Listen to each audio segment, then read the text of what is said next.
It's always awesome when I start a live stream, like a random live stream, someone's here, you know, it's awesome. So welcome. There's two people here now. How good's that? Um, Often, like I have scheduled live streams, which I try and do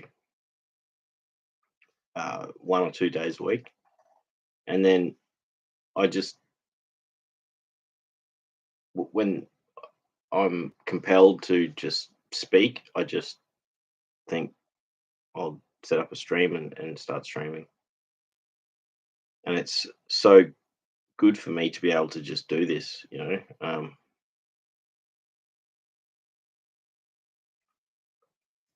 just being able to talk and work through things, and then if there's enough people here watching, we can start a conversation. Um,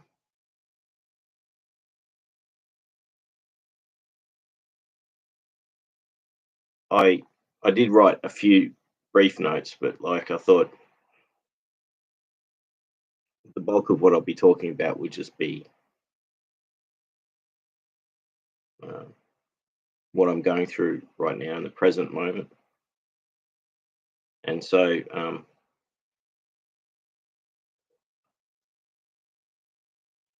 I put on the community page how I MJG's here, awesome. And Tony's here as well. MJG says good morning, Luke. Tony says hi, Luke. MJG's got the heart. MJG says hello, Tony. Awesome. So in the description, I talked about how like you can take rejection as an opportunity, and it's a great way to reframe discontent or um, having expectations quashed. And so like what happened was is last week I progressively became um, more triggered, and then um, I went through various states of emotions where I became upset and angry. And so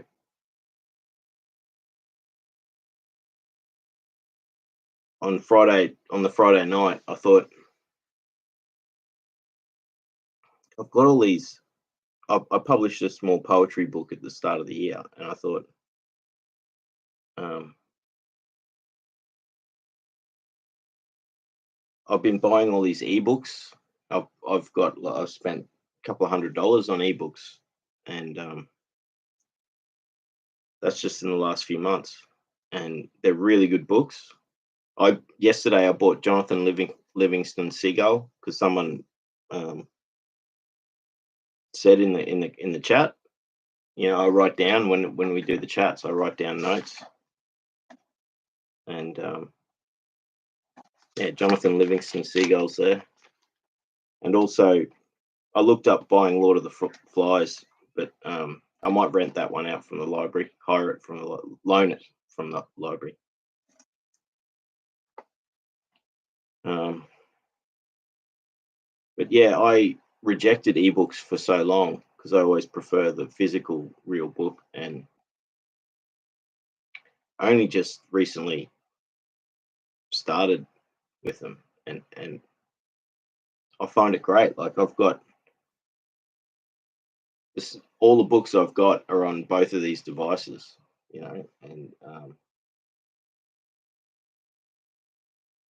they're cheaper than buying physical books.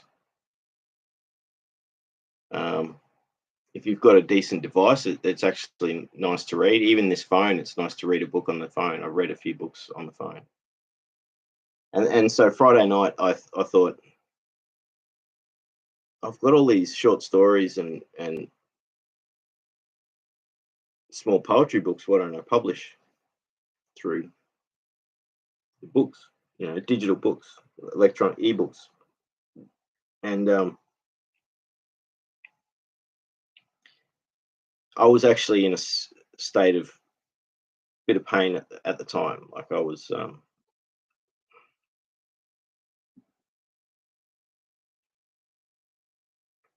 quite agitated and upset. And when I say agitated, I don't react when I'm agitated. I go into I shut down. I become very passive, and I slow right down, and it's more of a depressive state for me.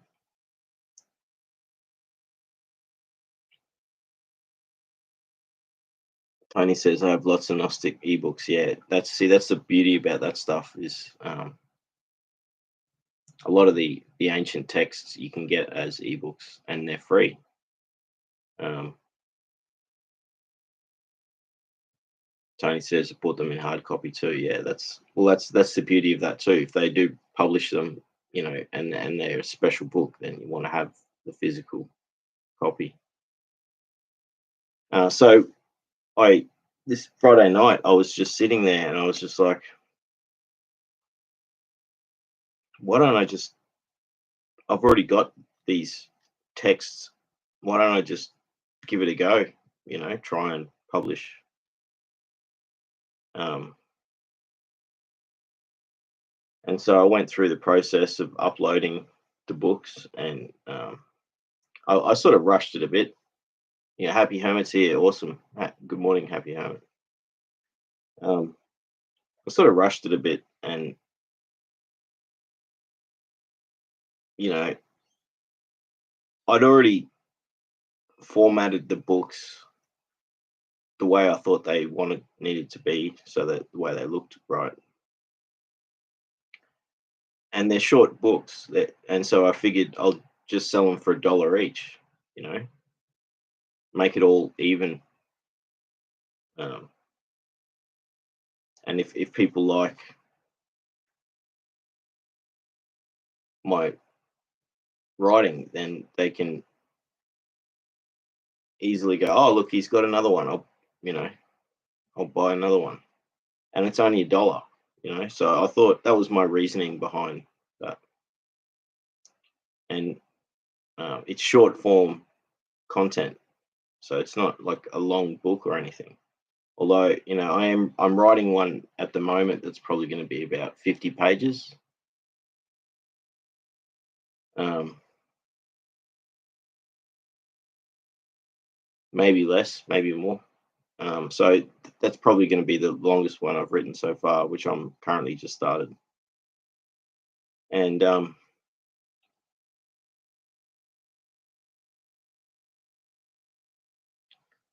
so I went through the process of um, applying to be uh, allowed to publish, and I didn't think there'd be any problem with it. And then it says, it would take 7 days to review your content before approval, which is fair enough, obviously. And then it got to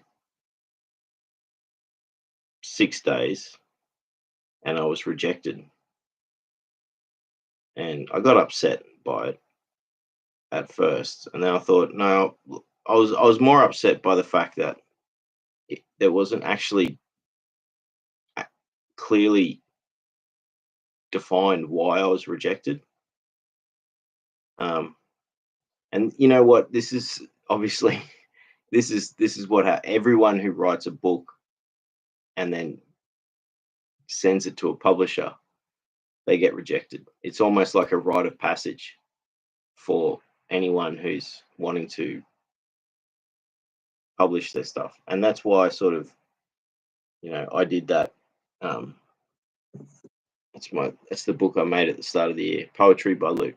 So this is one of the books that I was going to put on as an ebook. You know, so it's a short book, like cost you $1 to buy it, cost me $3 to print it. Um, and so the other good thing about ebooks is, if I was to print books and then try and sell them, like I would have to make them bigger and then invest in it and then try and it's I'm more about giving my art away for free too. Like most of my stuff's free. Like on my SoundCloud, you can download every single song I've uploaded for free on SoundCloud. Um,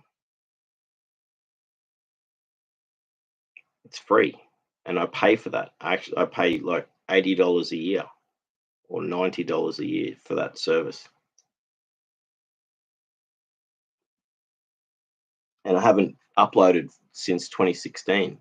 So I'm just paying to have an archive. So I think the price. I think they should structure the plans that if you're archiving and you're not getting lots of plays and you're not uploading, you shouldn't have to pay that much money per year. You should just have a greatly reduced rate, and that would encourage more people to actually use it as an archiving service. Um, but so many people have told me, like, put value in your work, you know, don't give it away, sell it, you know. And so I thought, why don't I just put these short poetry books online and sell them? And so I went through the process and then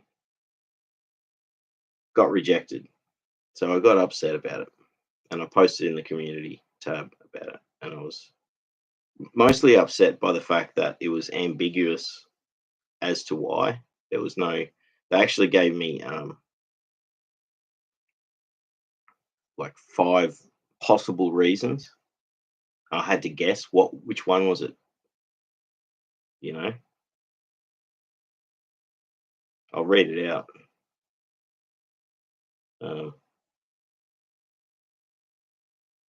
so I had to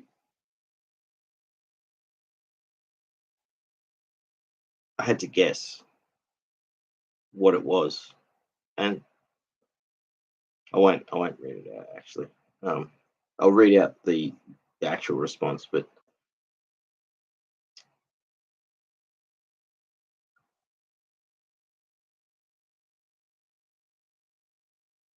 rather than having a clear, oh, you know, this is why.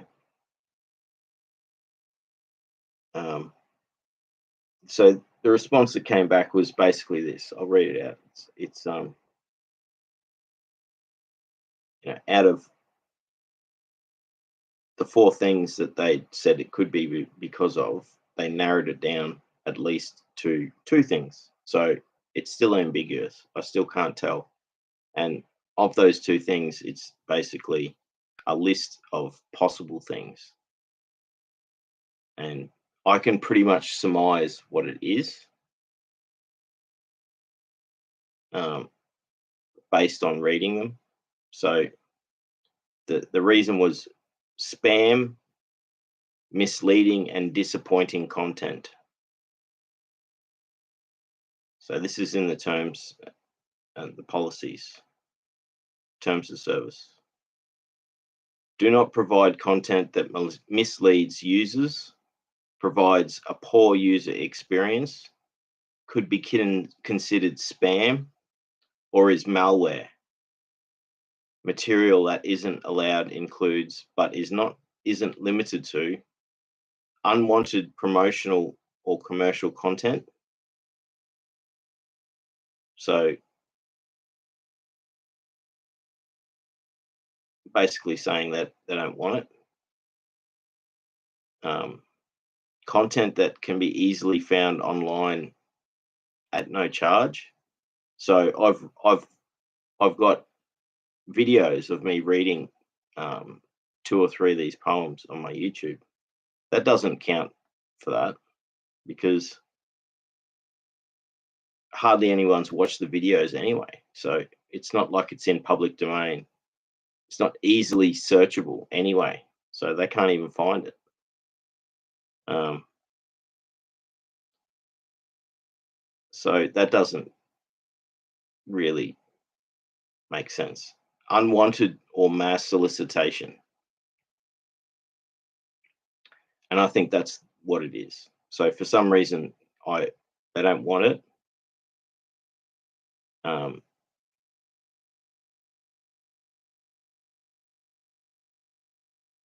or mass solicitation. Like, I'm putting up these little short stories and poetry books. Like, what am I? It's not like I'm forcing anyone to buy it anyway. You know what I mean? Like, they can look at it, read a page of it, and go, "Oh, this is interesting. I'll might pay $1 and have a copy of this." You know, um, transmission of malware, viruses, or anything that may disrupt service or harm users. So that's basically anything. So anything that may disrupt or disrupt the service or harm users. Like, for starters, they're files that I wrote on a Microsoft Office and I exported them as PDFs and then uploaded them, and they went through a scanning process. It's not an app. So how can it be malware, you know? Um, how can having a couple of extra books on this massive database of this store be a problem? So I'm trying not to be too jaded or upset about this, because I'm actually think it's a good thing that I was rejected, and that's the point of what I was trying to get at. But you can actually see my emotions as I'm going through reading this and trying to justify it. Um, Books that could be easily mistaken for apps or other forms of digital content. No, there's no way that I labeled them as short stories or poetry. Short, like, it's impossible for it to be misrepresented or it would have to be misrepresented to be mistaken. So that doesn't apply. I mean, that, you know, um, samples whose sole purpose is to advertise or drive the purchase of other books. So I had this idea of putting up short stories every so often and small poetry books, 32 pages, 52 pages or something, just short books, and only charge $1 for it. So the idea is that if someone buys one, maybe they will go back and buy another one at a later date, because if they liked it, they would choose to buy another one. Um,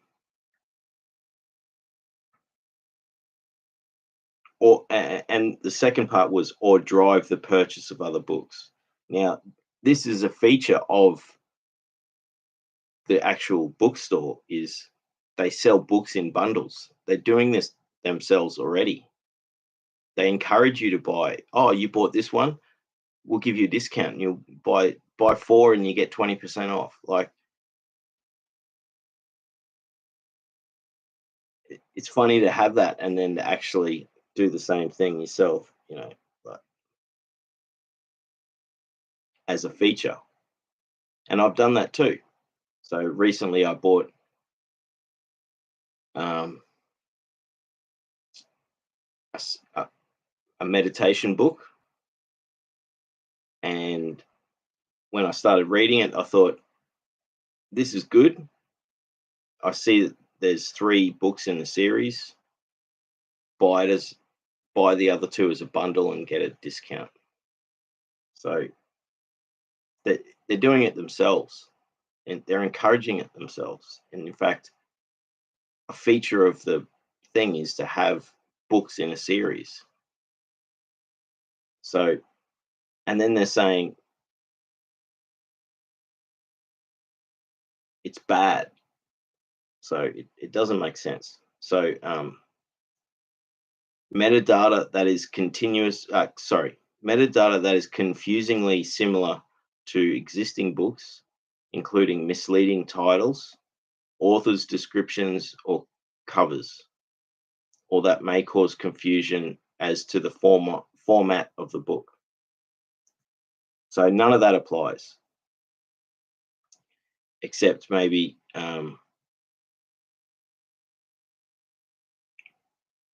you know, I uploaded covers for each book that were either directly attributable to the book, or close enough. You know, everyone who makes a book puts a cover there, and they decide what to do to make it either stand out or to be subtle. So, but that doesn't apply, because the photos that I put up were photos that were applicable to the books.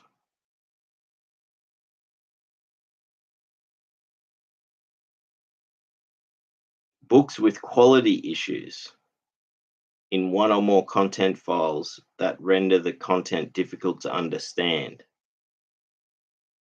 So this is poetry, and some people don't understand necessarily poetry. And the thing is that I get a lot of feedback from people saying that they love it and they totally get it. So I can't see how, it's not like I'm writing mishmash or gobbledygook or stuff that's incomprehensible. It's easy to read and comprehensible, highly comprehensible. In fact,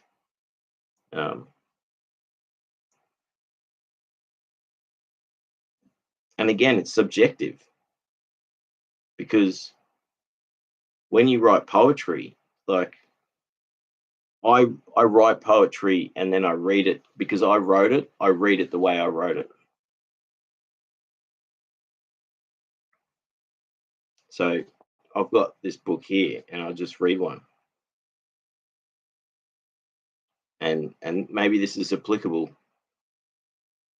to this conversation, and it's called Drifter.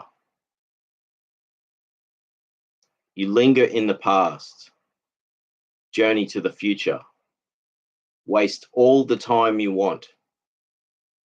Nothing carries you further than the determination of a drifter.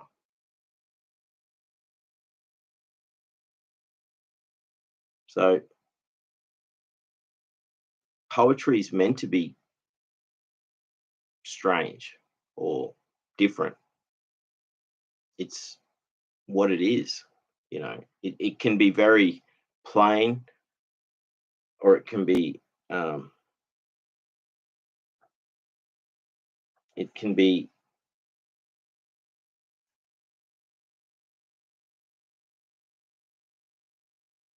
cryptic. It can be difficult to read because of the words, and it's subjective because the person who wrote it reads it a particular way, and the person that reads it will read it a particular way. So, and that's the art of where you actually place the prose or whatever, like where it's not necessarily words that rhyme, it's words that match in timing. It's lyricism as well. Poetry is lyricism, because as you read poetry, it's like you're singing, or it's connected like that. So And personally, I don't think any of the poetry that I've uploaded was difficult to read or understand. And, you know, it's actually the point of it to be different to how we speak normally. So it's really strange. Um, Audio that is primarily music, except for educational songs or performances that mix stories with music. So that's basically saying disambiguating um, what the platform actually is. So it's books, short stories, poetry, literature. So earlier it's saying misrepresentation, and then later it's saying make sure it's like, you know, it's not just music. You can't upload music to the books store. Isn't that straightforward? And um, combining music with um, a soundtrack or backing music can be amazingly powerful. In fact, just today, um, one of my favorite bands put up they're on an Edgar Allan Poe record, and they recited one of his poems and put background music to it, and it's amazing. It's beautiful.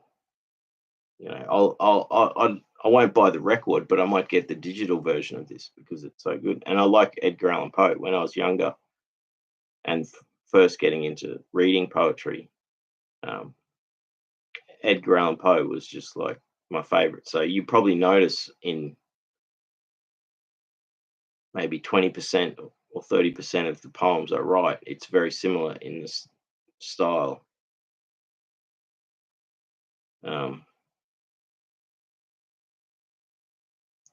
or the last one was low quality machine read audio content. So, you know, if you upload an audio book and it's bad, you know, it sounds like a robot. That's pretty fair enough. It's pretty, you know. Ironically, we are currently right now living at a time when um, voice artists that um, read audiobooks for a living and do voiceover work are taking AI companies to court because they have deliberately tricked them into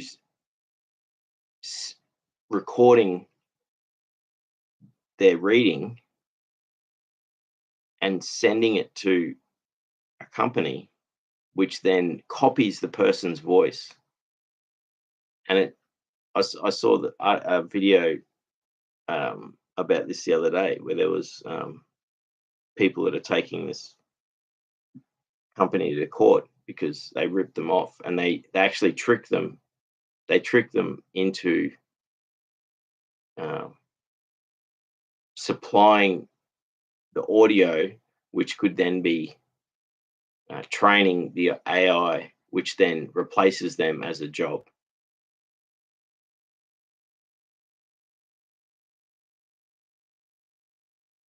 And it's actually a feature of this app where they automatically turn books into audiobooks using computer read, computer to speech programs. So talking about that list, basically I surmise that they just think it's not good enough. And how do I feel about that? So um, the subheading is spam, misleading, and disappointing content. So it's not spam, it's not misleading. It must be disappointing. They must just think it's shit.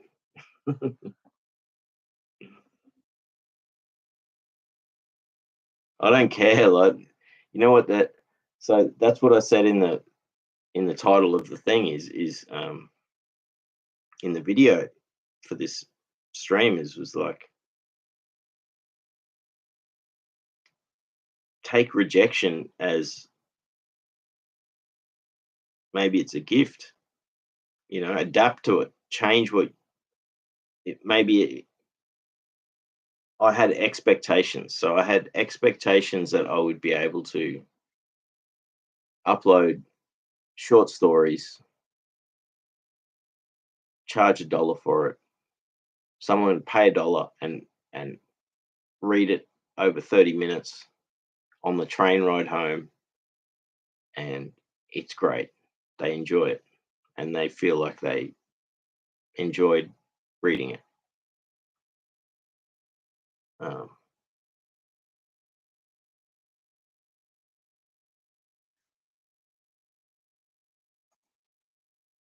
so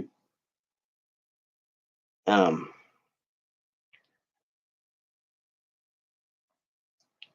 I briefly was angry about it. I was angry, and I posted in the community page about how upset I was upset.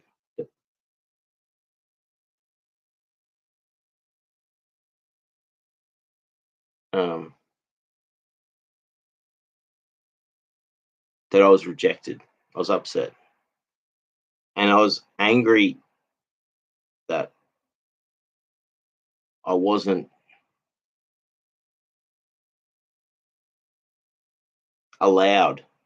I wasn't allowed to actually share my. I thought there would be this level playing field with stuff. And look, it's not just the only online bookseller. So I could. So this is again when as soon as it happened, it was like, well, I've got to rethink everything. You know, um, take it as a blessing, as a gift, something that will um, inspire me to write more. And that's why I even wrote in the description of the video. I've got a blank book here. I might do some real time poetry writing after I finish chatting and going through the chat, or halfway. So at some point, maybe that could be something I do. It's just like a bit of fun. Um,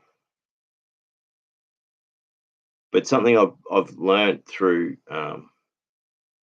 mindfulness and also reading and learning nonviolent communication is expressing emotions and reading and feeling emotions. And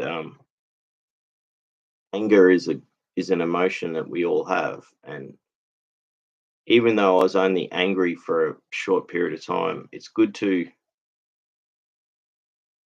well, for starters, being aware of it's a good thing. Most people that have anger issues, they're not aware, so they act aggressively around people, and everyone's like, they're too scared to even say anything because they have anger issues already. So if they say something, then the person's just going to go off about it. So people with anger issues have to acknowledge their problem first. Um, but this is something that I have done over the last week with when I dissociated and became upset and angry about stuff that I went through, past traumas and recent traumas. And it lasted for about a week. Um, no, no, sorry. It lasted for a few days. But then even after I processed it, I was still dealing with it. So, but the beauty of what I did is I accepted it. First, I became conscious and aware of my emotions and my state. And I didn't resist it. It I did get to the point where I was angry, and I wanted to do a talk about negative experiences that I'd had, and then the stream kept cutting out. So I spent an hour and a bit speaking to no one, thinking that I was doing this therapeutic, letting it all out and all that. And then so then afterwards, after that happened, we finally got the stream working again. And then I consciously spent a few days being in awareness and acceptance of my feelings. So rather than trying to push them aside, I embraced them and felt them. And I thought about where they were, you know, and I allowed them to be. So, um,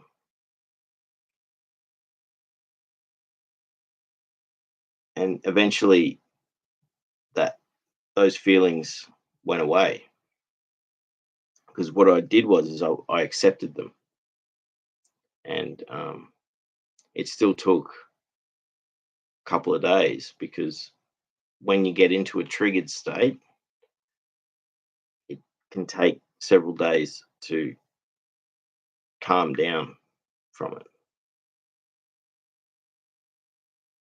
Um, and I know that in the past, I've been stuck in that state for months, So I was able to um, deal with it by accepting in open awareness and fully feeling the emotions and allowing them to be. And a friend of mine sent me a really great video from a mindfulness master, like a Buddhist mindfulness master, and he was talking about anger, and he said it's like holding a baby. You know, you don't want to drop it. It's precious. Don't don't be afraid of it, but be very careful that you don't want to drop the baby. It's very vulnerable, so it's very fragile, and it takes a lot of care. And this goes into what I was doing. Is I was doing mindful breathing exercises, and um, in order to uh, once I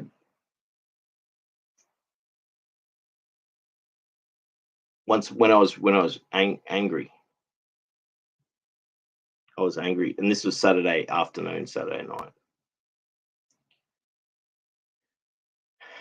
and I did, and there's a video of me doing a breathing exercise. So I sat and did 10 minutes, and then I did another 10 minutes roughly of breathing and um, like a self-talk affirmations as part of like a meditation. And afterwards, I felt so good. I felt so calm and relaxed. It didn't. Then the next few days, it was still there. So it, when you are angry and upset, you can calm yourself down, but then you have to understand that it's not going to go away straight away. So things that can make it go away will be resolution. So when there's no opportunity for resolution, then you're stuck with it. So you have to actually accept it. So, and that's what I did. I spent a few days in open awareness and acceptance of the feeling, and I thought about what I felt it as I was reading my body and my emotions, and um, rather than being in agony, it was still painful, but I went through the emotion and I allowed it to be. So letting things be is a big thing. Allow it to be. Um, don't don't feed it. Don't make it worse, but just let it be there. And um, he said a really amazing thing in this video. He said, with mindful breathing, when you're angry, you know, you breathe in with awareness of your anger, and then um, and then as you breathe out, you know, you're taking care. So on the in breath, it's awareness of your state or emotion, and then as you're breathing out, it's doing so in a careful way, protecting or protective. And that was really amazing to watch this video because it's literally what I was just doing for the last few days, and I was just like, this is awesome, you know. And this is what I've been taught, so it makes sense, you know. So not to like to resist or to push away or hide away from your emotions. It's only going to make it worse. And it's not necessarily confronting the emotions, it's accepting and allowing them to be, and fully feeling them. So it's giving them the place and the attention. It's giving them attention that is, it's not necessarily deserved. Like, you mostly, if you're angry or upset, it's often because of things that are out of your control, or you've been treated wrongly. Um, and if it's self-directed, it's because you've made a bad decision or something like that. So you're angry is at yourself. You're not angry at another party. Um, but I really liked what he said. Is that you breathe in awareness, and then as you breathe out, it's taking care of the anger. Like, you're not, it's not, you're not running away from it. You're allowing it to be, and you're taking care. So that's taking care for yourself, and it's amazing. It really is so simple that's what, and in um,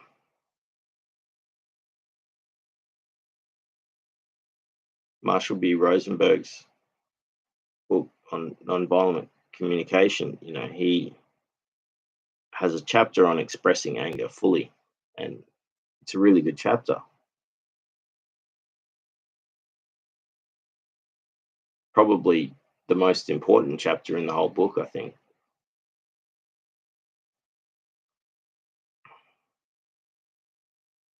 And it's very much aligned with this mindfulness master's message is, acceptance, open awareness, acceptance, fully feeling and taking care, treating it with delicacy. Um, delicacy. What's the word?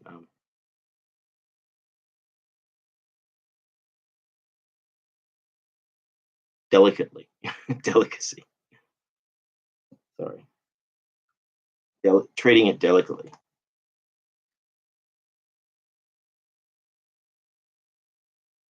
So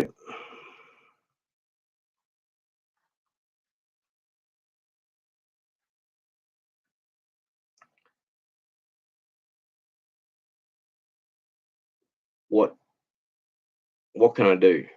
I can take this as an opportunity and think of it as a blessing that A, not give up and keep trying, or B, don't give up and find another avenue or solution. Um, C, have rejoice in the fact that this uh, constraint is actually an opportunity. So embracing it as a positive thing. So I had expectations. I thought this is great. I can just upload a sorry, it's my alarm. I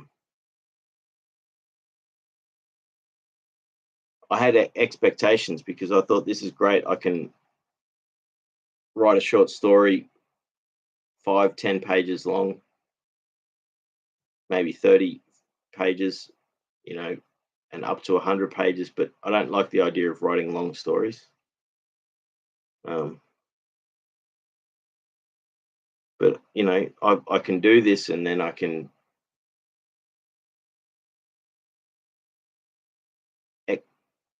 publish it myself. Thinking this is great, and then it doesn't happen, and then I get my expectations are brought down. But then I switch it, so I'd go, well, this is probably a great thing. So I've got a couple of options. I can do what I do with most of my art is just give it away for free. Um, but that sort of goes against what I've been told is that I shouldn't give it all away for free. I should actually put value in it. Um, and I and that's why I thought I'll attempt to share it, in a way where it's affordable. So, and you shouldn't pay more, like 50 cents or a dollar for a short story is fair enough. Like that's what you shouldn't pay more and you shouldn't pay less. Um, so I could just share my books for free, and maybe that's what I will do. I don't know yet. I haven't made my decision. You know, I can look at other publishing ebook systems, um, or I could make more of these books, you know, and just print off small amounts of them at a time, and maybe combine that with giving it away as well.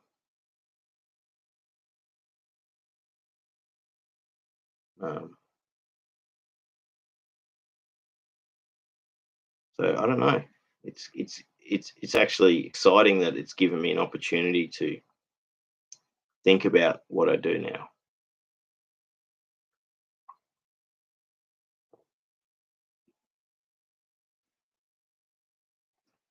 So I've been chatting and I've gone through everything.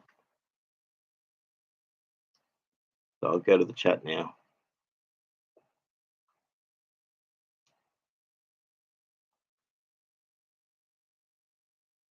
Tony says, "Good to see you here, Tony Peterson."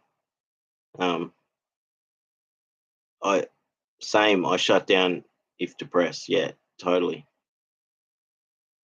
You just everything slows down, and motivation. Well, not necessarily motivation, but more just everything just goes. And so I sensed that was happening last week when I started, when I got triggered, and then so I deliberately slowed. I was slow. I slowed down naturally, but I also was like, I need to just be calm.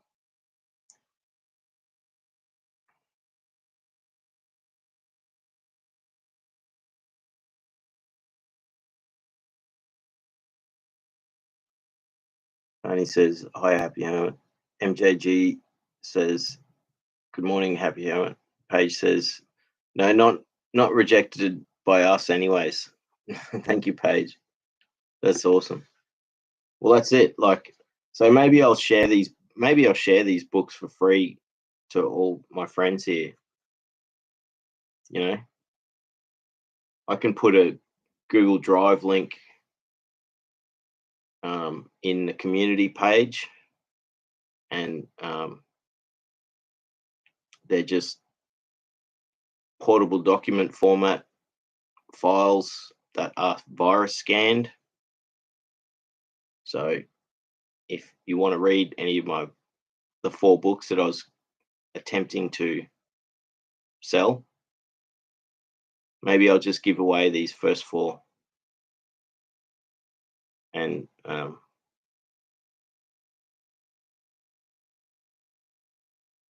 I can do that. I could do that later. I'll make a post in the community page, and I'll put links to the 4 books. 2 are short stories and 2 are poetry books. One's haiku and the other one's this. So they're just short, small.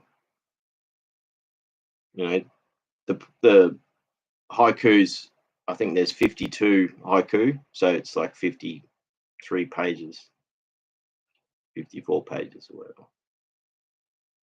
That's because I had 1 haiku per page, and it's one of the downsides with the good thing about the ebook readers is that you can like flick the pages. You can read one and flick it and flick it. So, but by just downloading the file,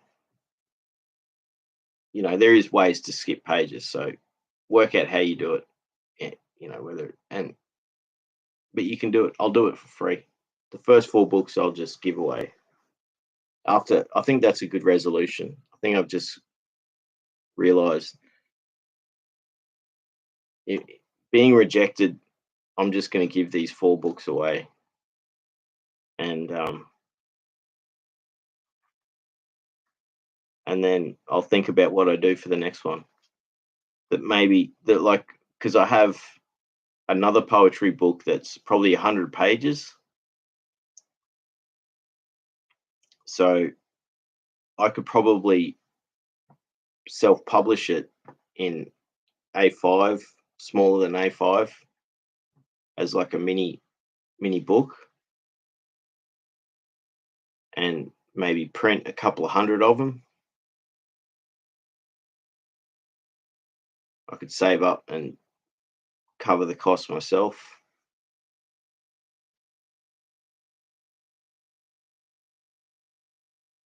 It's not as nice as just being able to upload something to a thing and just, yeah, anyway. I think maybe that's the resolution. I think I've realized what I'm going to do. I'm going to give away those books, and then I'm going to look at um, having printed on paper a short run of 100 to 150 poems.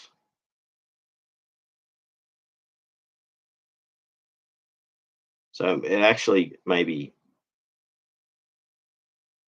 I have to restrict it, so it's not like, because the thing is, if you're self-publishing, you have to think about the costs. And I worked in printing for many years, and so you get to different. Once you get over a certain size, it has to be bound differently, so it costs differently. So if it's under, like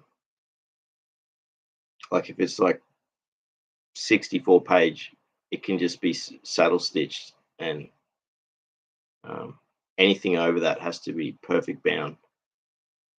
Um, and people that self-publish. Well, my sister started her career actually self-publishing poetry, and she's hands sewn the book together. So that was pretty amazing. But I do have a stapler, like an electronic stapler for printing. I could actually do the stuff myself, but it's better to probably just get it done at a print shop. And then I'll feel better because I'm doing it all myself. But then the downside is that if you then sell a copy of your book, it costs so much to send. But I guess again, if the book is small enough, it can be sent in an envelope and not cost a lot of money. Not much bigger than a CD. You know what I mean? It's not that heavy. So if it comes under the weight restriction for postage, I'll look at it. I'll look at all this, and I'll sort of think about it.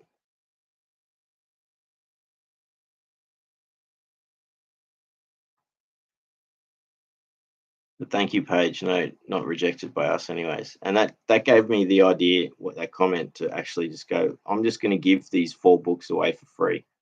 So later today, on the community page, there'll be Google Drive links to the 4 books I was going to try and sell, and it's free. I hope that you enjoy them. I'm excited now. Like, I'm excited because it means that you're going to read my poetry. And so, yeah, 2 short stories and 2 poetry books. So, look forward to hearing people's thoughts about whether they enjoyed them or not. You know, um, Paige says, "I'd buy it. I love poetry." Yeah, awesome. Thank you. Well, maybe the next book, like I was just talking about. Paige says, "I'd listen to a song if you had one you'd like to share." I've got one song on my YouTube that I've got me singing, and on my SoundCloud, um, there's only a few songs where I sing. Most of it's instrumental, but I will actually. I'll start doing that. I'll start putting links to my songs in the community page, because I've got like 133 songs on there, um, and you know, lots of different styles. Maybe I'll just post the ones that I think people appreciate, or the ones I'm most happy with sharing. You know, so I'll do that too. I'll write this down. So this is awesome. Make 4 books free. So yeah, check the community page later. And it's, it comes from Google Drive. They scan for viruses. It's just a document format. Um, so page says, when you made matters, you don't need to monetize your efforts to feel good about the difference you make. That's awesome. That is true. Yeah, I really believe that. Starbright's here as well. How you going, Starbright? Awesome to see you. Starbright's got the heart. Page says, you write songs and poetry. If they don't get it, they're not paying attention yet. Yeah, that's it. Absolutely. I totally get that. Alex says, hey, with the hand going, hey. How you going, Alex? Awesome to see you here, brother. And I really appreciate your support. So check out the community page later. You'll be able to download the 4 books I was going to try and sell. So I'm just going to give them away. And there's no trick. I mean, some of these poems in here,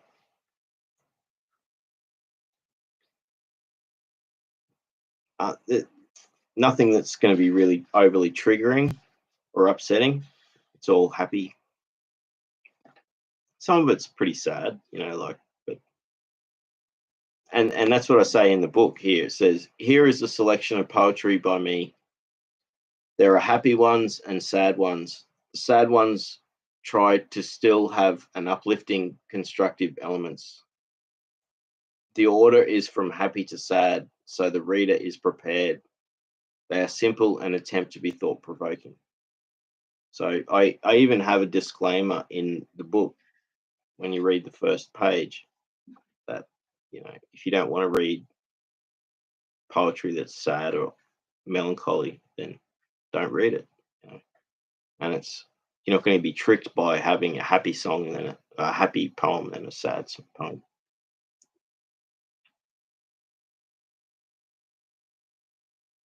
Page says Ballad of Patience. That's an awesome one. I'll write that down too. Maybe I'll make that a poem page.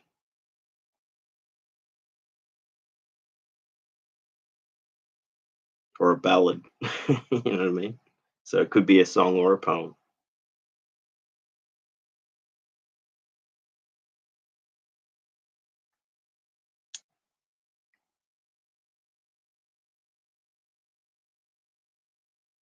MJG's waving back to everyone.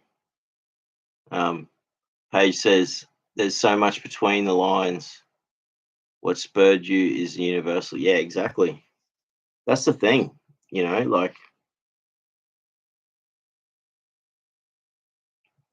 with these, those first 4 books, they're all for a reason. They have a meaning. I wrote them to get through difficult times, or wrote them. Some of the poems are about thinking about getting through difficult times. Like, they all have like a personal meaning to me, and so I think that helps make them universal, is the fact that they come from a place of authenticity. Weaselbox says EAP is classic. That's all. Well, I'm trying to work out what that is, because it was probably something I was talking about, but now I'm a bit lost. Paige says, I'm from Charleston. We served in the military and came back home here. Poe's dinner in Sullivan's Island. That's awesome.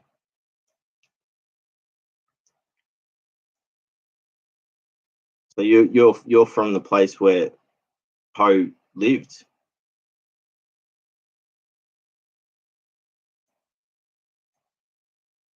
I look forward to having a good chat too, Paige. Like you mentioned, wanting to have a conversation. So I'm looking forward to that. Yeah, Page continues. Poe's Tavern in Sullivan's Island, South Carolina, is named after Edgar Allan Poe. He was stationed at Fort Moultrie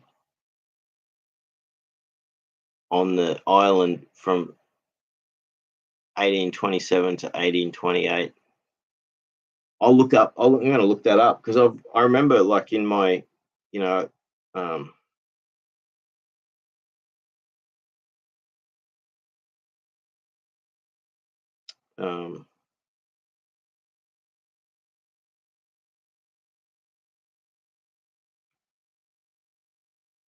what's the fort name? Fort Moultrie. Because there's some really amazing island forts. I used to get right into ancient architecture and stuff like that.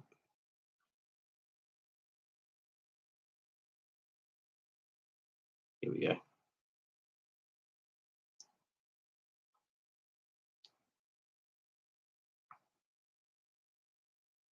Yep, I've seen this one before.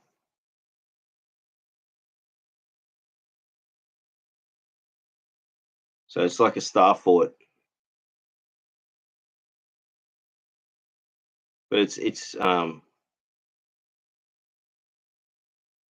one of the smaller ones.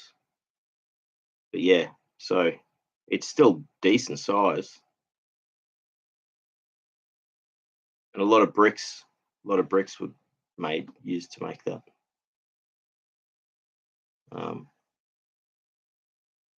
I didn't know any of this stuff. I have no knowledge of Edgar Allan Poe's life and history. I just know that when I was a kid, I discovered his poetry and I had one of his books, and I used to love reading it. You know, and that's really awesome. Yeah, Paige says short stint. Weasel says, well, that's the thing. Yeah, often people in their life, like, they're not necessarily there for a long time, but then he got onto writing.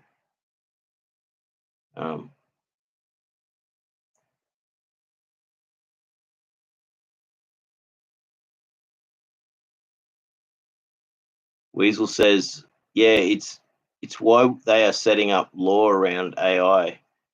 It should be like copyright royalties. Every time they copy someone else's voice, they should be paid exactly every time. Yeah, absolutely, I agree with it. It's such a difficult thing. Spotify is getting, like, filled with AI music, like it's getting overloaded with it, and you know,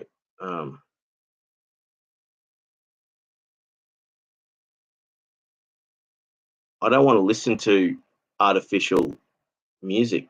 You know, I mean, I used to make electronic music with a computer using samples and things, but I would actually go and record the sound of water, the sound of, like, nature and the environment, and then I'd turn them into samples and make music from it.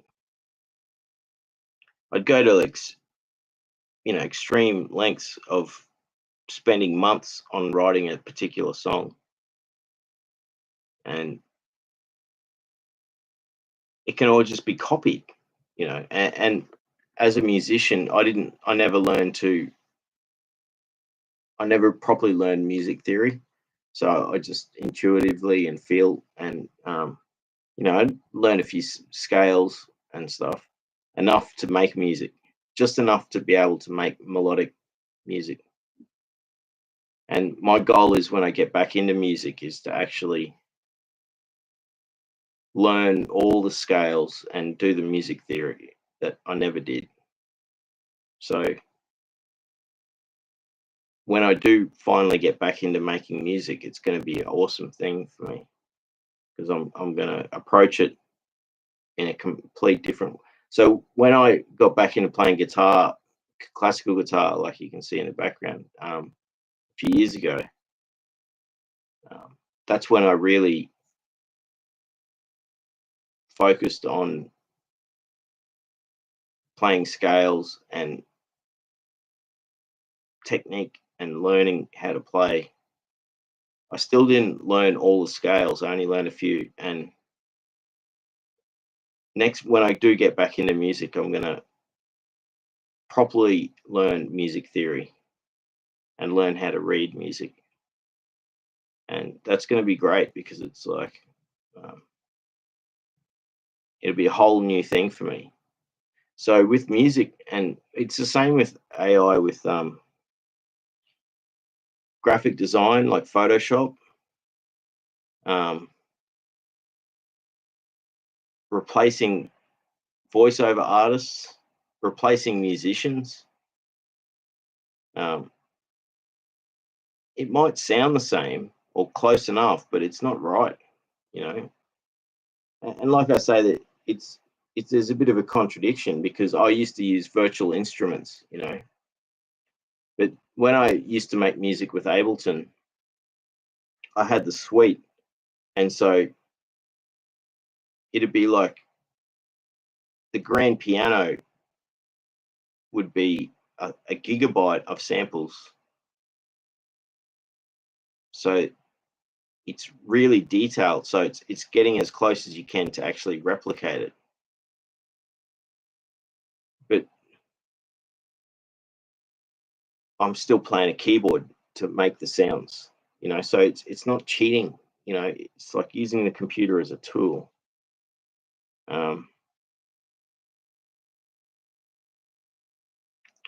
But as far as like with composition of orchestral stuff, you know, that's where the AI research has been for 20, 30 years. And that's how they basically came up with this stuff, is creating um, uh, AI systems that use learning to copy a composer. So um, they would basically read every single piece of music that the person had made, and then base their knowledge on that. And essentially, that's what we all do as artists, you know. We get inspired by what we listen to, what we read, and that's how we create. And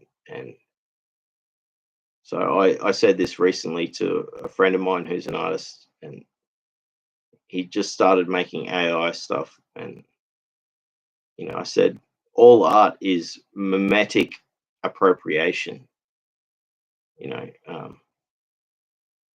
So we can't deny that fact, that we all just copy anyway. Um, and appropriation is appropriate. So in folk songs, appropriation is what is folk music. So you're deliberately taking someone else's song, or a song that is known, and you're rewriting it for yourself. Um, but there is a difference between plagiarism and appropriation. And appropriation shouldn't be a bad thing. It should be celebrated. Yeah, you have to actually develop skills, and you have to appreciate what it is that you're emulating, and then also you're putting your heart and soul into it. So it's not like you're copying something. So, but the problem is with AI music is you can type in a couple of prompts. You can say, yeah, this sounds like this, and that, and then it puts out a song, and it sounds exactly like a band that the AI copied its algorithms off. So it's very complicated.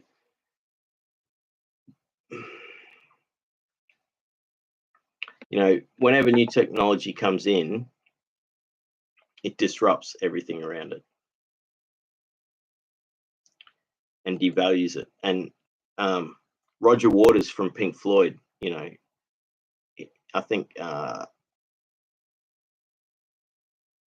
this would have been in 1972 or 73, on the Pompeii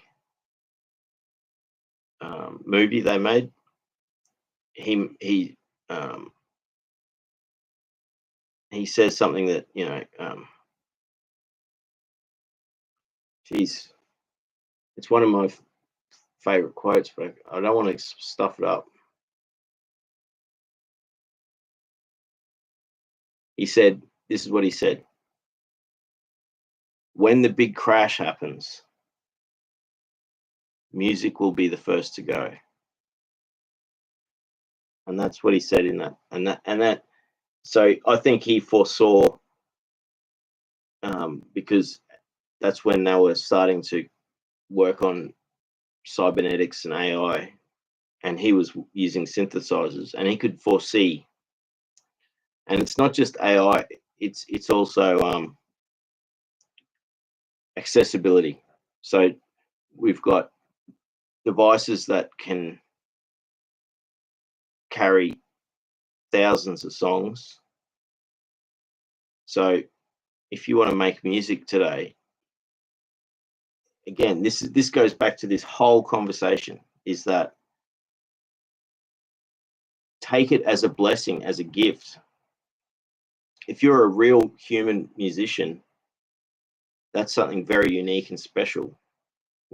Even though it's almost impossible to make money out of your craft, it's highly valued because it is unique, and it can't be replicated with the heart and soul that a human puts into it. And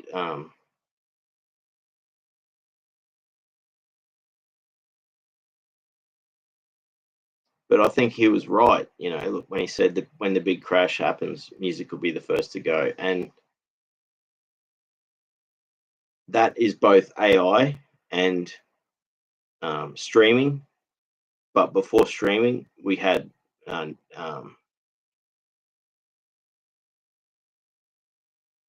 file sharing, where people were downloading illegally, copying pirated copies of music. Napster, is that what it was called? Yeah, and Kazaa, and then BitTorrents, and all that stuff exists today. It never went away. But then, as the internet evolved, it all became about giving your stuff away for free, putting it into the public domain. And so that devalues the art again further. So it's such a difficult thing for anyone who creates, how to actually function and make money from your art. It's almost impossible, and it's this daunting thing, especially now with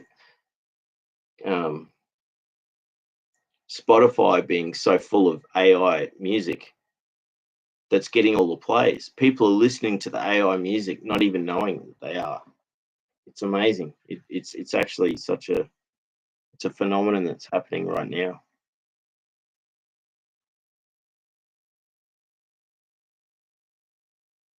So that Weasel, that's a really good comment. You had me chatting there for like quite a while. But yeah, like I think Roger Waters was right. You know, when the big crash happens, music will be the first to go, and it has. It already has a while ago. Paige says, "Good point, Weasel." Weasel says, "Set up a website, post your poetry there, copyright your name, works." Yeah, I'll do that.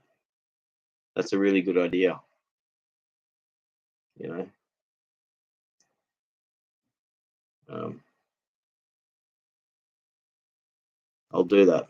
I will set up a website.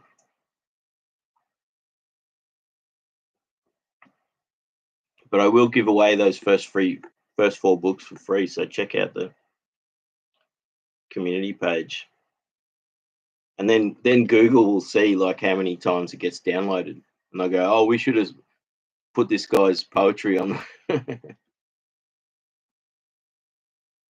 We should have let him do his thing.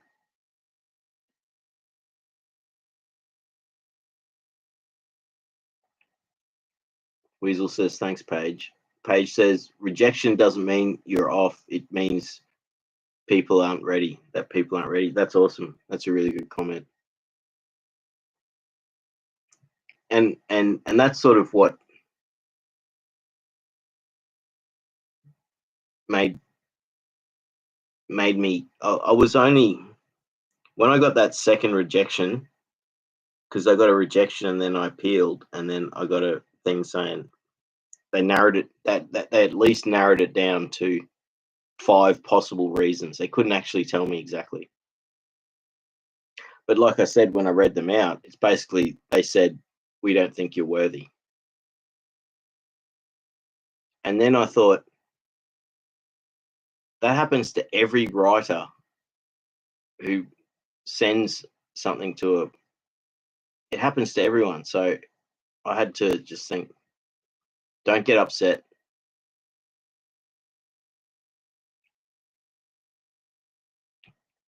Kapu's here. How you going, Kapu?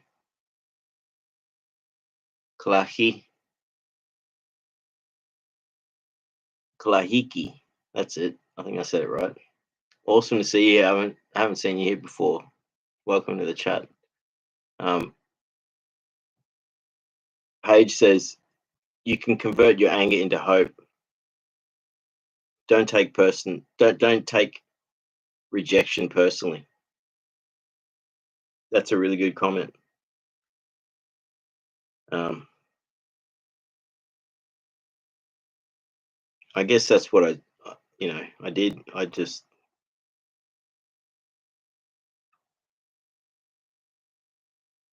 But I didn't work out what I was going to do, and that's why I thought I'd do the stream, because I'd be like, maybe I can work out what I decide to do. So I've decided to make 4 books free.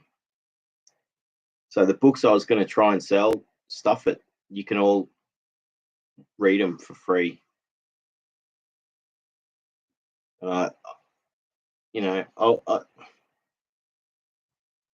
I appreciate that, because if you all read them and um, enjoy them, then that makes me happy, because that's essentially why I would want to share them in the first place, is for people to appreciate them and to get something out of them.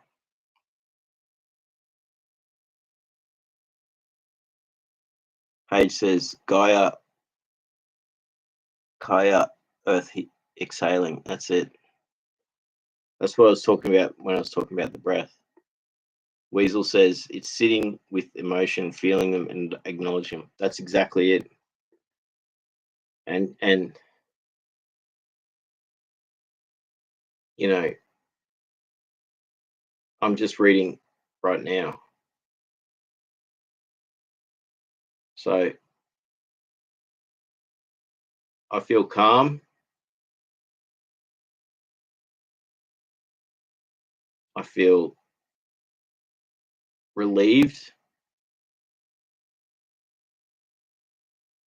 I feel comfortable,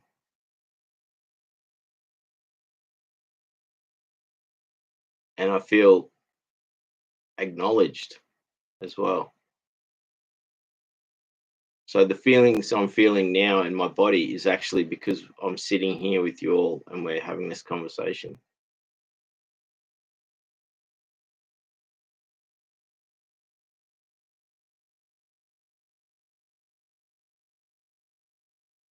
So all of that angst and discontent that I had earlier today, completely gone.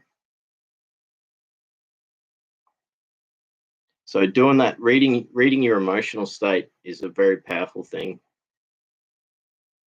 You know, you don't have to close your eyes, but closing your eyes helps. And um,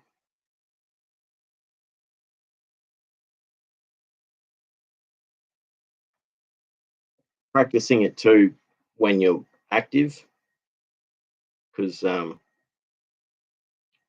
when you are stationary, when you're sitting down, um, you're able to read. You have less distractions. But if you're able to train yourself to reflect on your um, inner state while you're actually still doing stuff, like if you can do it while you're being active. um, so take an example, say you're washing the dishes, and you've been triggered and upset and angry for like an hour or so, and you're washing the dishes, and then you go, okay, I'm noticing how I'm clanging all the, when you're washing up and you clang the dishes and the cups together and it makes noise. So that's a feedback of your state, that you're expressing your discontent because you're not taking care. And so that can be a thing that gives you the opportunity to go, okay, I'll keep washing up. Now I'm actually aware of the fact that I'm really pissed off about something. I'm really angry about something. And then so while you're doing it, you slow down a bit, and then you think about what it is, what is it that's making me so upset? And you already know several things that are causing this. Um, but by doing that self awareness and reading your emotions, you can narrow it down. And then so while you're still doing the washing up, you can go, yeah, I'm really pissed off about what so and so said to me, or how I was treated, or something. And you go, okay, what are you going to do about it? So while you're still washing up, you can calm down and then think about a solution, and you have that moment where you stop actually what you're doing, and you realize you've got the sponge in your hand and you've got the cup, and you stopped washing up, and you're just sitting there, standing there thinking. And then, you might not necessarily come up with a solution straight away, but you're halfway there, and then you just keep washing up, and then within a few minutes the solution naturally presents itself, and that is either to let go of the things that annoy or upset you, or um,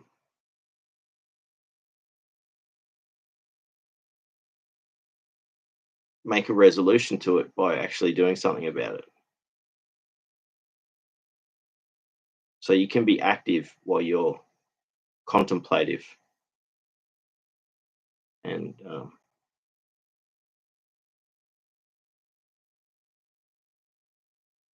I experienced that a lot with when I was working, doing garden work or yard work, or um, where you have that opportunity to think about things while you're still working, and yeah, you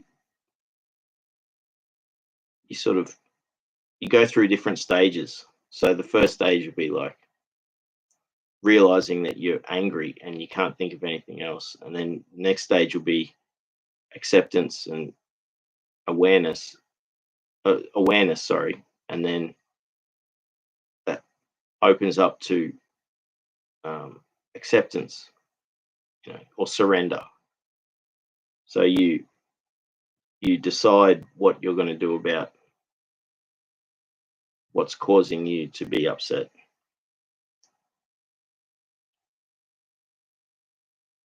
And it's amazing. And I used to enjoy, doing it like work where I'd be at a place for 4 hours or so, and by the time I'd left, I'd sorted out all this stuff just because I was able to contemplate what I needed to do and gave it the space and time, and whilst being physically active. So that's my point, is you can do it being active and being passive as well. So what I did in the last week, I did the opposite, where I was um, motionless or calm, and I was just um, being in full awareness of what I was feeling, being present with the feeling, and then allowing it to be. And then I didn't have to actually let it go. It allowed itself to resolve itself, which was good.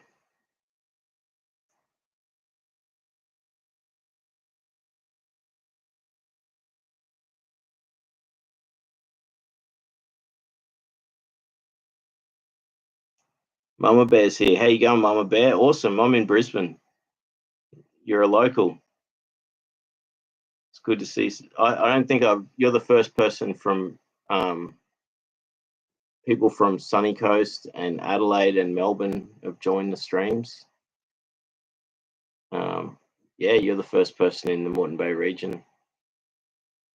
So yeah, you're not far from me. Awesome to have you in the chat. MJG says, hi, Mama Bear from the Netherlands. That's awesome. MJG is a legend, I tell you. Mama Bear says, hi, MJG, with the heart and the prayer and the star. Mama Bear says, yep, I've had total shutdown for several days this week after total overwhelm triggering. Yeah, so we've been through pretty much similar thing in the last week, and it's good when you get past it, isn't it? Like you feel relieved.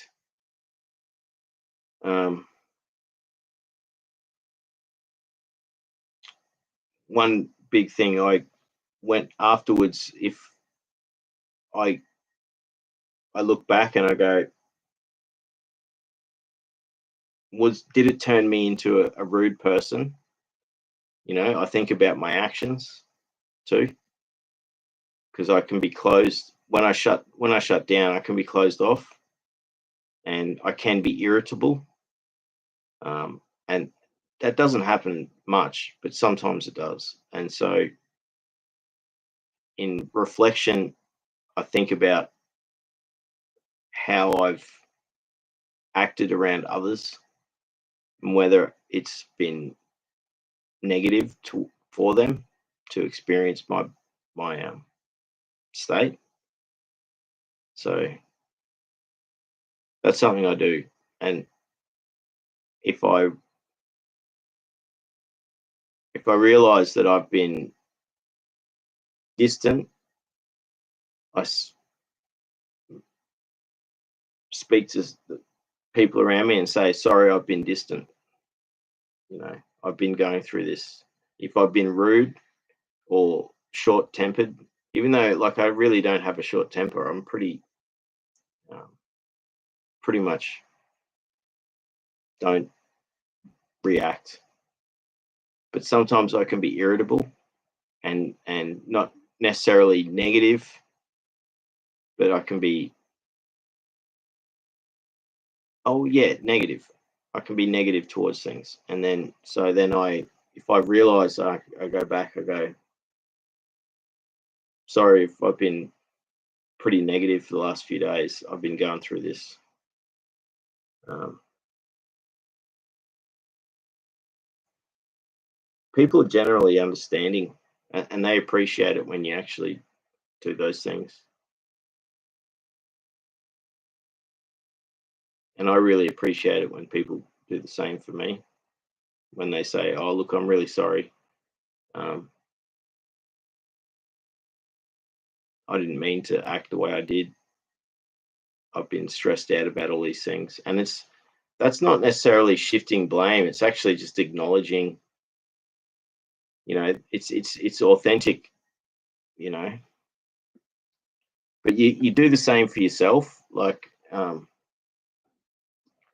when you lose all that time, you lose a whole week because you dissociate, been triggered, shut down.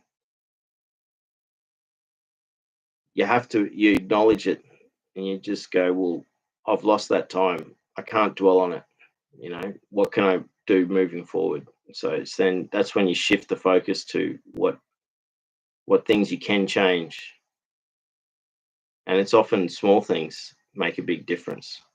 You know, um,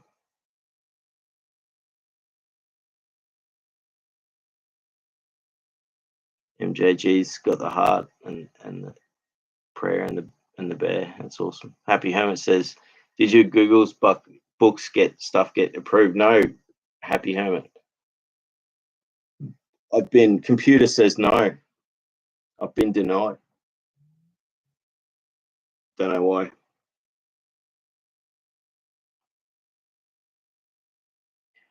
Don't know why. So I've decided to just give them away for free. Susie Sherlock's here. How you going, Susie? Haven't seen you here before. Awesome to see whenever I see someone new in the chat. So welcome here. We just have friendly chats, and I often talk about trauma and healing and getting through difficult stuff. Oh, awesome. Susie says, row, row, row your boat gently down the stream. Merrily, merrily, merrily, merrily. Life is but a dream. See you in G7. All the best to you. When I pick up my guitar again,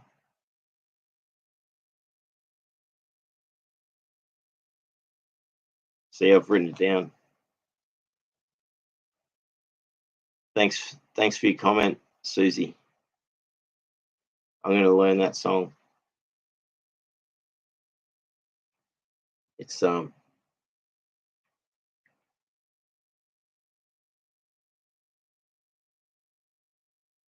that's beautiful. That really works. It's a great way to look at things. Susie says, thank you to Luke Johnson for showing up on YouTube. Share with others. Awesome. Thank you, Susie. Oh, we got Brian's here. How you going? Highly sensitive healer. Awesome, man. Awesome to see you here, brother. I saw you were live just a few minutes ago. You must have finished your live and then saw I was live and then you thought it'd jump over. So thank you so much for joining, brother. I was in there. I didn't join the chat because I was about to start my own. I'd already set it up to do because I had to talk about this stuff. So when I do these impromptu lives, it's like I've got something to talk about that I need to talk about or whatever. And I saw you were live and I was like, I joined for like a few minutes, but then I didn't join the chat because I had to start this one. I'd already set this up to do. So awesome to see you here, brother. And like your balancing work, highly sensitive healer does rock balancing, which is awesome therapy, self-care, and art form at the same time. And yeah, it's awesome that keep doing those streams where you're balancing, man. It's awesome. I really, yeah, those streams are awesome, and and the chat streams as well. But like, it's good doing the actual showing your art, and people are part of it while they're doing it, while you're doing it. Starbright says, I would love to read your poetry. Thank you. Awesome, Starbright. Well, you'll get to later. I'll put in the check the community tab in about half an hour, or an hour, and there'll be links to Google Drive files, which are virus scanned through Google. So there's no, you know,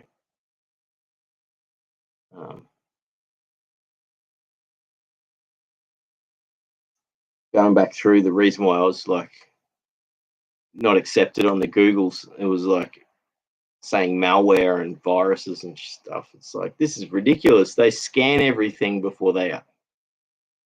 It's not a good enough excuse to say computer says no. Yeah, highly sensitive healer says, hey buddy, great to be here. Awesome. Well, it's awesome, man. This is awesome. Hey, look, it's you know, I've been in the, I haven't contributed too much to the chats, but I've been in quite a few of your live streams watching, and it's cool what you're doing. And congratulations getting to the 10,000. I was there watching the thing, and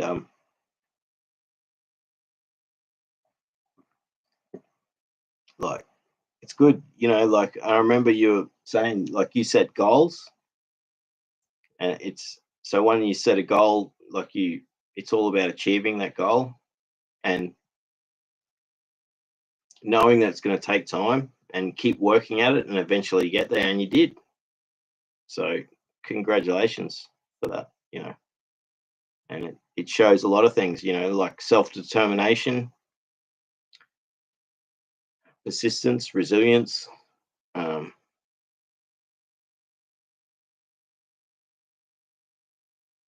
keep balancing the rocks, brother. I really love that stuff.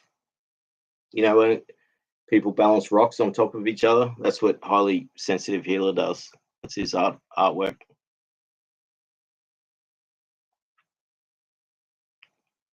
Brian, well, highly sensitive healer says, just ended my live. Now I'm here. Awesome. Well, I'm glad you're here. I'm with you on that. Yeah, no, so this is what happens, Brian. What happens is I generally talk in the beginning, and then I eventually catch up with the chat, and I read all the comments, and then it takes me time to catch up. So that's 5 minutes ago. So I know you do it differently. You're reading the comments as they pop up. So it works differently for me because when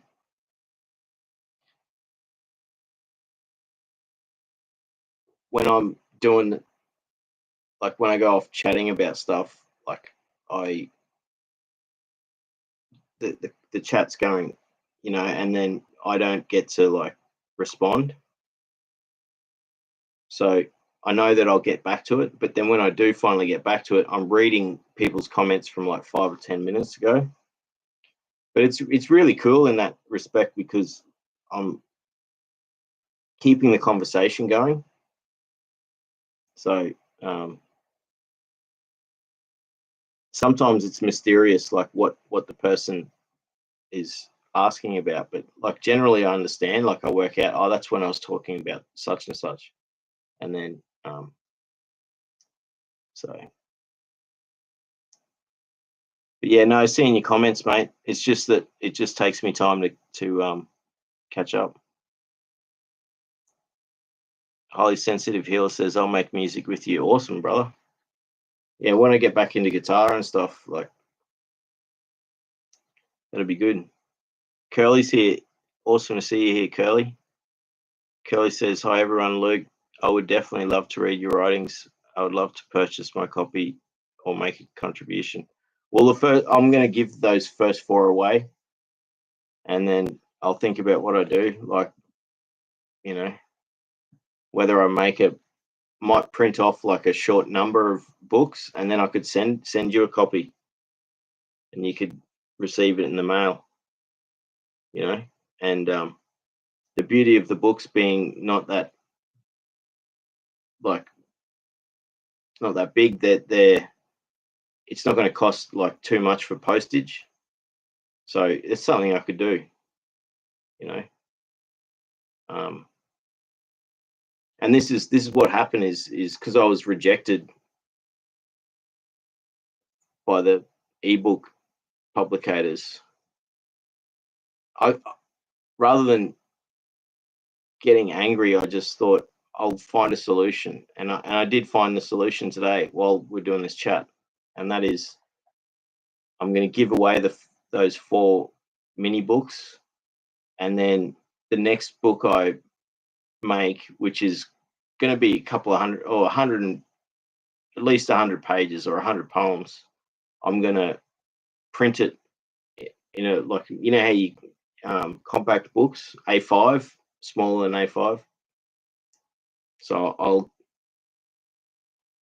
I'll actually publish it myself, and then, you know, so if you want to buy one, that'll be awesome. That'll help make it happen. Noah's here. Awesome. Noah, you're a gem. So lovely to see you here. Noah says, Luke Johnson, hi, you're live. Awesome. Yes. Curly, hi, ditto. That's it. So you put a smile on my face. Everyone makes me happy here, but Noah's always makes me smile. Happy Hermit says, did you not see my message about Patreon and Amazon? No, I think I did see that. Takes you forever to get the comments, so they are out of date by the time you read them. Lol. Exactly. But I've caught up now. That's the thing. I've finally caught up. So this is what happens. It gets to a point in the chat where I've finally caught up, and then I'm on time. But yeah, no, I didn't. Amazon, Kindle, definitely. I could put them on Kindle. You know, but I think these first 4 books, I might just give them away for free, and then I'll look at making the next one substantial, as far as like 50 or 100 poems, so it's a proper book. Whereas, you know, for instance, this is just 32 pages, so it's a mini book. You know, it's not like a full book. That's why I was only going to charge $1 for each one. And the short stories are like 7 pages. They're very, like, I read both of them, and they take 20 minutes to read.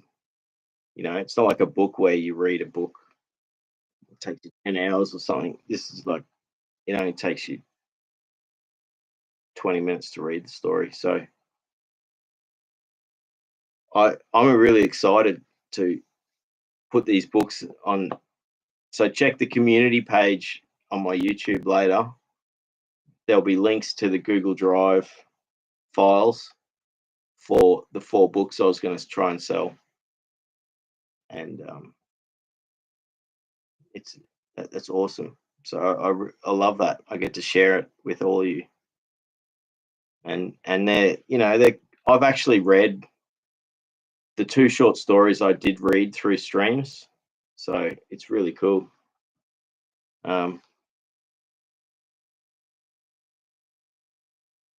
Curly says, Noah, good to see you. Noah says, Curly, always happy to see you. Curly says, aye.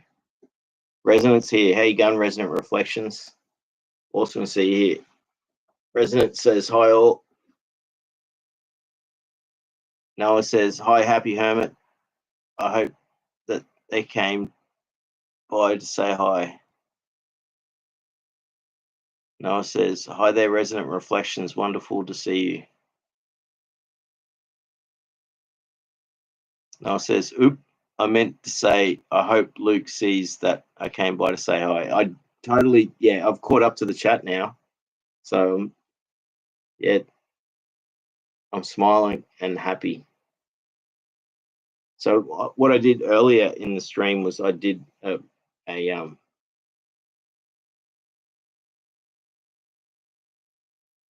just reading the body and emotional state, and I feel so calm and tranquil right now, and I feel happy. And I think that's because I'm going to share these stories, like these short stories, with you, and I'm really excited to do that because they're so that these poems that are in the poetry by Luke um, half of them were written through a really difficult time, and the other half was, well, they were all through difficult times. So for me, it means a lot, like these poems, and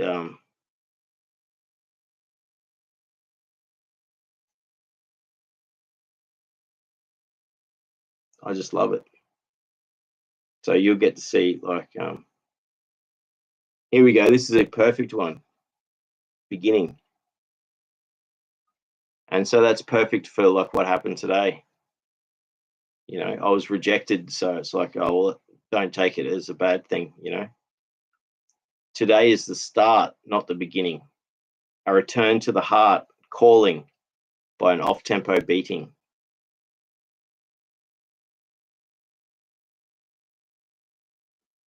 So some of my poems are really short like that, but generally they're, generally they're like pay, like that long.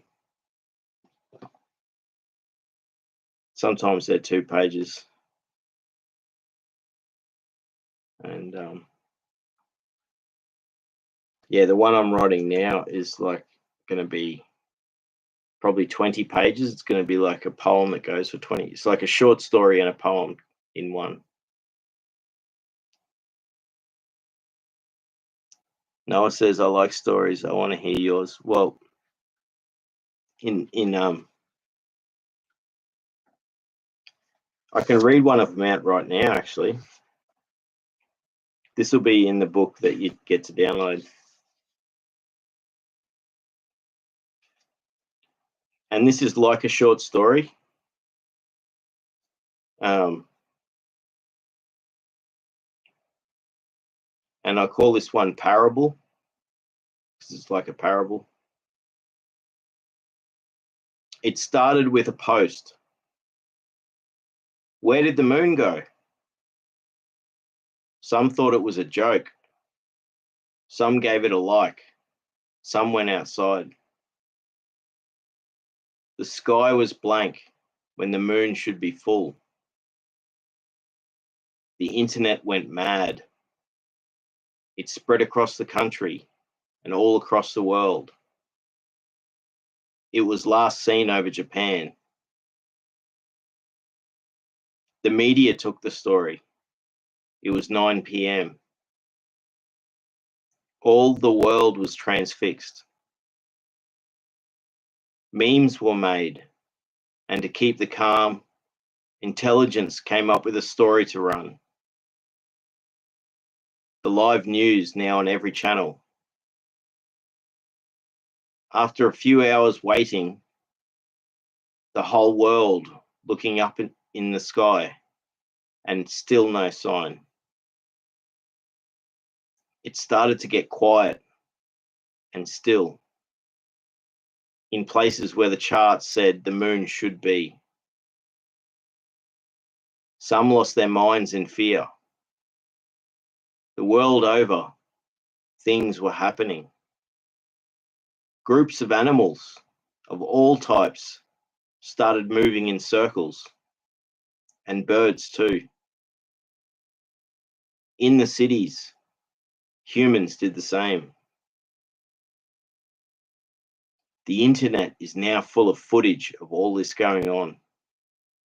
Sites are crashing and shutting down. Still no moon. Now the side of the earth still in sunlight was so taken, it was night there also. The whole world in darkness. The world searching for the moon did not realize they had forgotten about the sun. Just as the first person types the comment, "Where did the sun go?" the power went out. The earth started shaking and tearing apart, falling into pieces, crumbling as the magma freezes, becoming an asteroid field. The sun and the moon left to start a new solar system and lived happily ever after.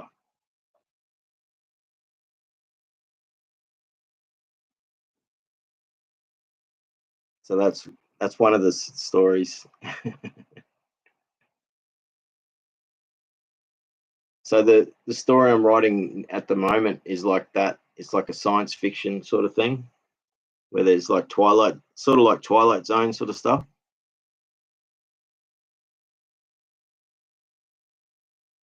Now it says, "Kay, read please. Brush my teeth real quick." Hopefully you were there for that. If not, you can go back through the replay and listen to it, and you'll be able to download it and read it yourself later.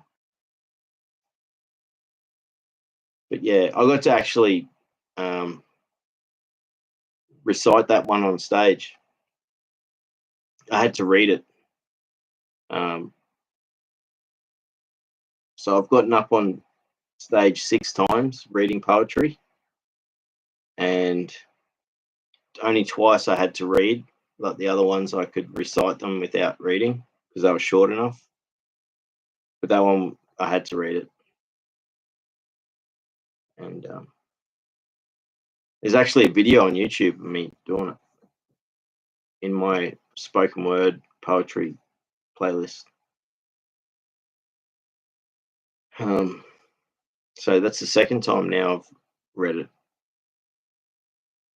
It's the third time really when you think about it. It's once on stage and then YouTube twice.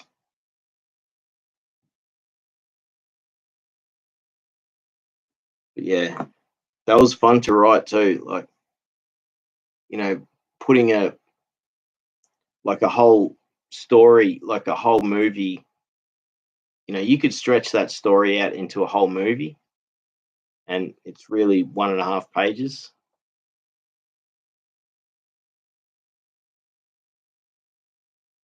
Noah's clapping. Thank you, Noah. Tony Peterson says, "Hi, Luke. The last supermoon of the year is big and yellow tonight. Awesome. I didn't realize it was full moon. My screensaver used to be the moon calendar.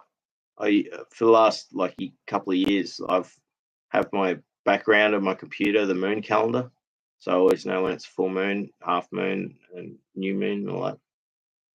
And I didn't pay attention, so I didn't even know it was full moon tonight. So that I'll go and look when I finish the stream in a little while. I'll go look at the moon, see where it is, because it's 6:42 p.m. so it should be rising soon. I'll look it up.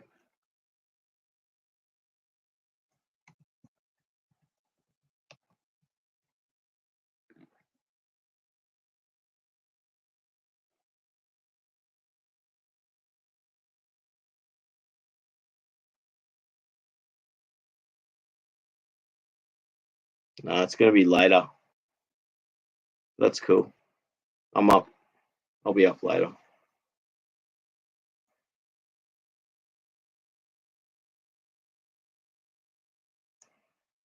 Tony says, yeah, tonight. Noah says most parts could actually be reality for so. Yeah, that's awesome. So you're talking about exactly that story. I like bringing that realism stuff in.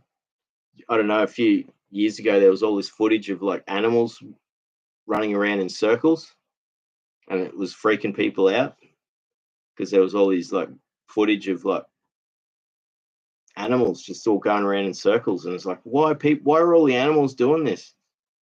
And so that's why I put it in the story, because it's like, give it connection. Tony says, looks great from up in Queensland. Yeah, that's awesome. So you're in Queensland too? Because there was someone else here from Brisbane, like Moreton Bay region, or was that you, Tony?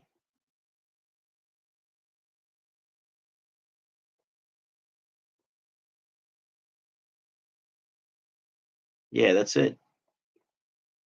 So I should go. I can't because I'm streaming at the moment. But like, as soon as I stop, I'll stop in the next few minutes because I think we've had a really nice chat tonight, and I haven't been to sleep yet today, so I've got to get sleep soon.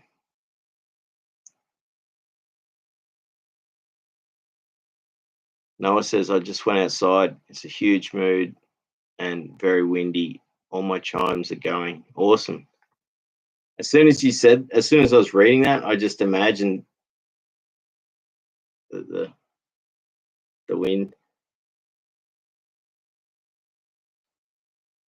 and I can just imagine hopefully the lizard comes back. Lizard Luke's got to come back. So you've got like bushland out the back of your place, or is it all houses? But Tony says, yeah, the wind chimes would be nice. Absolutely. Tony says, I'm in Atherton, Tablelands near Cairns. Yeah, Atherton's a beautiful place. Yeah, Cairns. Cairns, if you ever come to Australia, Noah, you have to go to Cairns. And yeah, that's where the Great Barrier Reef is. And yeah, it's pretty cool. It's a nice town. I've only been there once, but I was there 4 years ago, I think, for my cousin's wedding. It was really nice.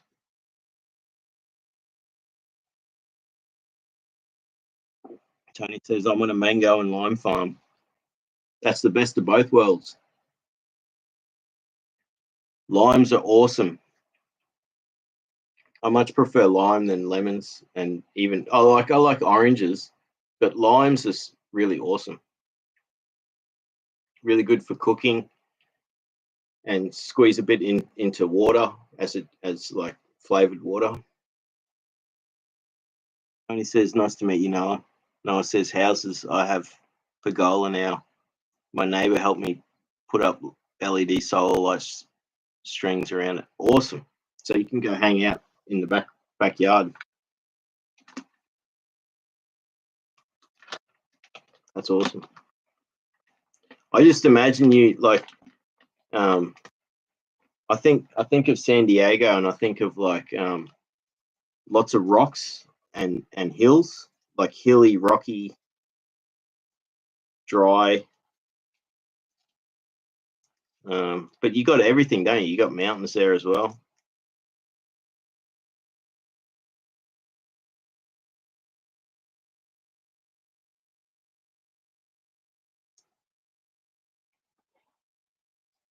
Um,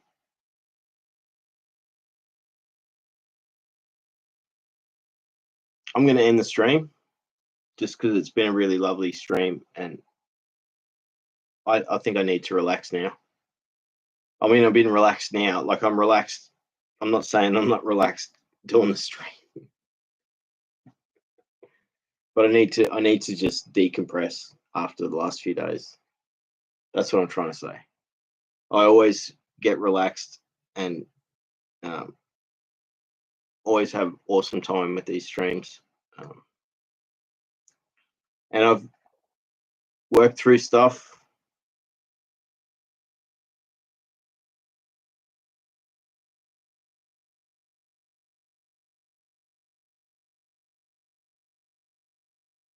I've got stuff to look up. I've got row your boat, the chords for that. I've also got, except I didn't write it down properly. It's like it says here, Ballad of Patience. Oh, it's from Shackleton. So that's it. Yeah. I'll look it up now. But I'll end the stream in the next few minutes just because, you know, it's probably good timing. I need to eat something.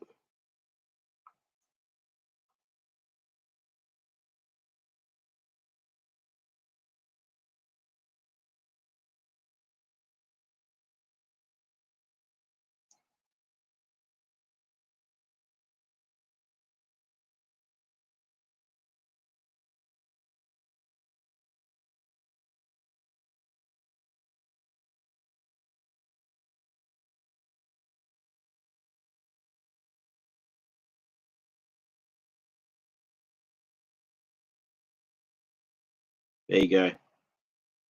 Ernest Shackleton's famous quote. See, this is what I love about this stuff. It gives me stuff to look up, you know. So it's like the Ballad of Patience by Shackleton. So Noah says, "Okay, good night all." Noah says, "Have a good rest, Luke." Thank you, Noah. Curly says, "Good night, everyone." Thanks for being here, Curly. Good night to you as well. Tony says, "Good night." Awesome to see you here, Tony. You know, I'm in Brisbane, so Tony's in my state, so that's pretty cool. MJG says, "Bye all," with that waving hands with the heart. MJG says, "Bye, Luke." Thank you, MJG. I'll see you soon.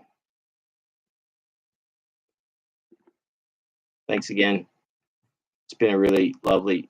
I check the community page in about half an hour, and you'll be able to hopefully download 2 short stories and 2 poetry books.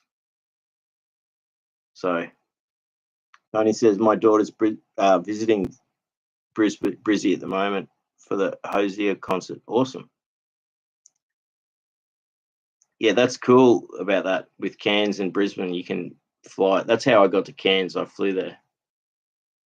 MJG's got the thumbs up. Yes. Yeah. Look, as I'm so excited to share these 2 short stories and books, and just knowing that people are going to read them and enjoy them is just going to be really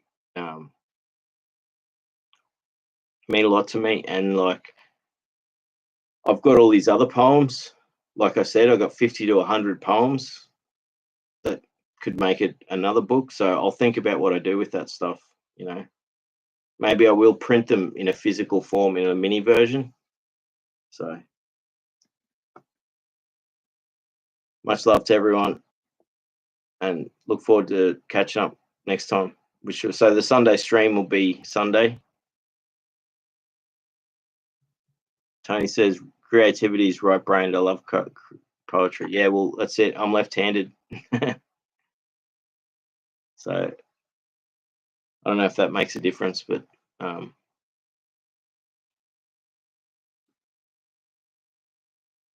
I've got these books on left and right brain stuff, and I've got to learn more about it.